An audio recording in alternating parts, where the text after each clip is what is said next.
नमस्कार, मधुशाज रेसिपीमध्ये तुम्हा सर्वांचे खूप मनापासून स्वागत। तर आज आपण अगदी हॉटेलसारखं आणि एकदम दाटसर असं सांबार कसं बनवायचं ते बघतोय। तेही अगदी घरच्या उपलब्ध असलेल्या साहित्यामध्ये आणि खूप कमी वेळेमध्ये छान असं दाटसर सांबार हे तयार होतं। फार असा जास्तीचा वेळ लागत नाही किंवा तुम्हाला जास्तीचं साहित्यसुद्धा इथं वापरावं लागत नाही। तर आता इथं मी घेतले अर्धी वाटी तुरीची डाळ। ही डाळ स्वच्छ धुवून घ्यायची। आता ही जी डाळ आहे तर ती घरची डाळ आहे आणि लाल तुरीची डाळ आहे, त्यामुळे तुम्हाला थोडीशी पांढरट दिसते, कारण ही अनपॉलिश डाळ आहे त्यामुळे थोडीशी पांढरट वाटते। आता डाळ 1-2 पाण्याने स्वच्छ धुवून घेतले आणि पुरेसं पाणी घालून आपल्याला ही डाळ छान अशी शिजवून घ्यायची। आता डाळ शिजायला घालताना त्याच्यामध्ये 1 पाव चमचा हळद आणि 1 चमचाभर तेल घालायचं, म्हणजे डाळ शिजताना जेणेकरून जे डाळीतलं पाणी आहे ते बाहेर येणार नाही आणि डाळसुद्धा छान अशी शिजली जाईल। आता नंतर याच्यामध्ये हिंग घालण्यापेक्षा मी आताच याच्यामध्ये चिमूटभर हिंगसुद्धा घालून घेतले। आता याच्यामध्ये 1 चमचाभर तेल घातले। तेलाऐवजी तुम्ही तुपाचासुद्धा वापर करू शकता। छान असं चमचेच्या साहाय्याने मिक्स करून घ्यायचं आहे आणि झाकण लावून कुकरच्या मध्यम आचेवरती 3 शिट्ट्या करून घ्यायच्यात। आता सांबार बनवण्यासाठी डाळ फार अशी एकदम कमी शिजवलेली नसावी, अगदी पूर्णपणे शिजली मॅश झाली तरी चालेल। तर 3 शिट्ट्या झालेल्या आहेत। कुकरसुद्धा थंड झाला आहे। आपण चेक करूया डाळ शिजली की नाही। हे बघा, डाळ छान अशी मऊसूत शिजली गेली। जरी थोडीफार कच्ची राहिली तरीसुद्धा आपल्या ज्या भाज्या सांबारमध्ये शिजतात त्याच्यासोबतसुद्धा डाळ शिजते। त्यामुळे जर तुमची डाळ शिजली नाही किंवा पाण्याचं जे पाणी असतं ते वेगवेगळ्या ठिकाणी वेगवेगळं असतं, त्याच्यामुळे सुद्धा डाळ थोडीशी शिजत नाही आहे, तर नाही शिजली तरीसुद्धा चालेल, काही हरकत नाही, कारण ती सांबारमध्ये परत एकदा शिजली जाते। तर आता इथं मी भाज्या घेतलेल्या आहेत। 1 मोठ्या आकाराचा कांदा मी उभा कट करून घेतला आहे, 1 वांगं घेतले, शेवग्याची शेंग घेतली, 1 बटाटा घेतला आहे आणि 1 टोमॅटो घेतले। वांगं मी कापलेलं नाही आहे, कारण जर कापून ठेवलं तर ते काळं पडतं। तुम्ही वांग्याची भाजी बनवा किंवा सांबार बनवा, जेव्हा तुम्हाला वांगं फोडणीमध्ये टाकायचं आहे तेव्हाच कट करा, म्हणजे एकतर कापल्यानंतर धुतलं जाणार नाही आणि कापल्यानंतर जर भाज्या धुतल्या तर त्याच्यातलं जीवनसत्व पूर्णपणे निघून जातं।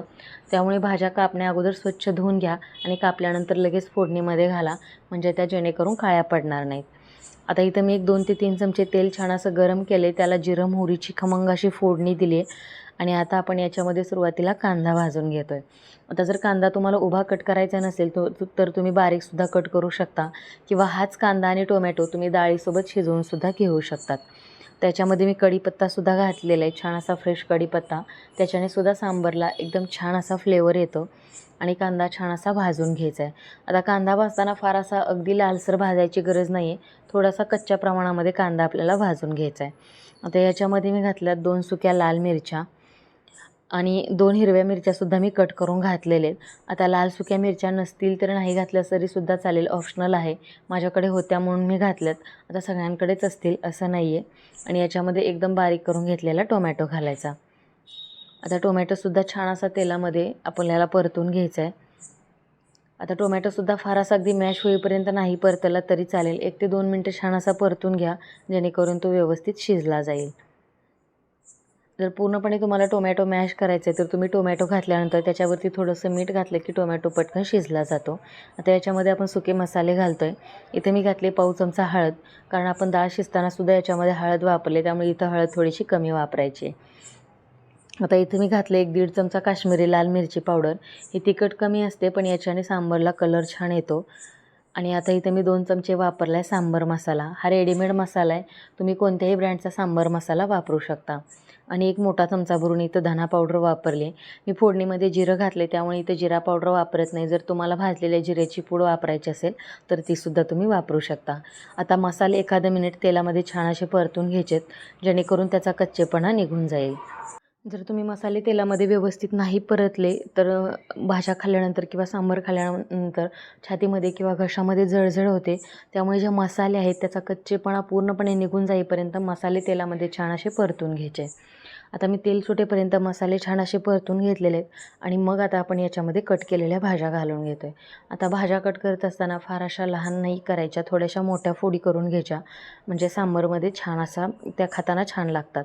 तर आता भाज्यासुद्धा 2 मिनटं मसाल्यामध्ये छान अशा फ्राय करून घ्यायच्यात, त्याच्यावरती झाकण ठेवून वाफ काढून घ्यायचे, म्हणजे जेणेकरून मसाल्याचा जो फ्लेवर आहे तो भाज्यांमध्ये छान उतरेल।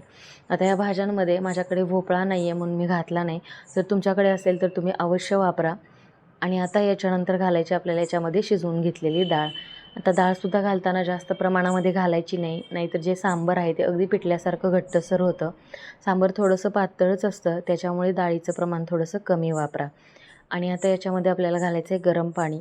जितक्या क्वांटिटीमध्ये तुम्हाला सांबार हवं आहे, सेलसर किंवा दाटसर, त्याच्या अंदाजाने तुम्ही याच्यामध्ये गरम पाणी घालू शकता. याच्यामध्ये गरम पाणीच घालायचं. जर थंड पाणी घातलं तर जी सांबारची चव आहे ती अगदी बेचव होते. त्याच्यामुळे तुम्ही गरम पाणी घाला. आता या भाज्यासुद्धा आपल्याला शिजवून घ्यायच्यात, त्यामुळे भाज्या शिजण्याच्या अंदाजाने सुद्धा तुम्ही याच्यामध्ये पाणी घालू शकता. कारण जसजसं शिजत जाईल तसतसंच जे सांबार आहे तर ते दाटसर होत जातं. आता याच्यामध्ये घालायचं आहे चवीपुरतं मीठ. परत एकदा याला छान असं मिक्स करून घ्यायचं आहे आणि या भाज्या आपल्याला एकदम कमी गॅसवरती शिजवून घ्यायच्यात. आता तुम्ही पहिल्यांदा पहिली उकळीपर्यंत गॅस फुल करा आणि नंतर मग एकदम कमी गॅसवरती एक 10 मिनटासाठी हे छान असं सांबार आपल्याला शिजवून घ्यायचं आहे. आता याच्यामध्ये मी घालते चिंच आणि गुळाचं पाणी.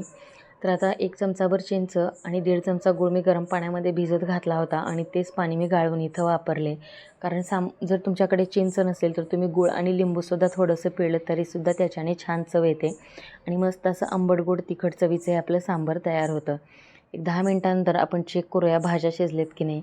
कारण बटाटा आणि शेवगा शिजायलाच वेळ लागतो, बाकीच्या भाज्या पटकन शिजल्या जातात आणि मस्त असं वाफाळतं गरमागरम सांबार आपल्या इथं तयार झाले. आता वरून याला छान असा फ्लेवर यावा म्हणून मी अर्धा चमचा सांबार मसाला वापरला आहे आणि खूप सारी अशी फ्रेश बारीक चिरलेली कोथिंबीर. आता हे सांबार तुम्ही इडली, उडीद वडा किंवा डोसा याच्यासोबत खाऊ शकता. जर तुम्हाला ते आवडत नसतील साऊथ इंडियन पदार्थ तर हे सांबार तुम्ही मस्त असा गरमागरम वाफाळता भात आणि त्याच्यासोबत असं उकळतं सांबार घालून जर खाल्लं तर त्याचीसुद्धा चव अगदी अप्रतिम लागते. आणि तुम्ही इथं बघू शकता किती छान आणि दाटसर सांबार आपलं तयार झालं आहे. तुम्हीसुद्धा या पद्धतीने सांबार नक्की बनवून बघा. आणि ही मऊसूत आणि सॉफ्ट इडली कशी बनवायची याचासुद्धा मी व्हिडिओ ऑलरेडी अपलोड केला आहे.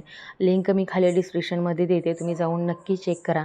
आणि जर तुम्हाला आजचा व्हिडिओ आवडला असेल तर व्हिडिओला लाईक करा, नाही आवडला तर डिसलाईकसुद्धा करू शकता. भेटूया लवकरच अजून एका छानशा आणि अशाच नवीन रेसिपीमध्ये. धन्यवाद.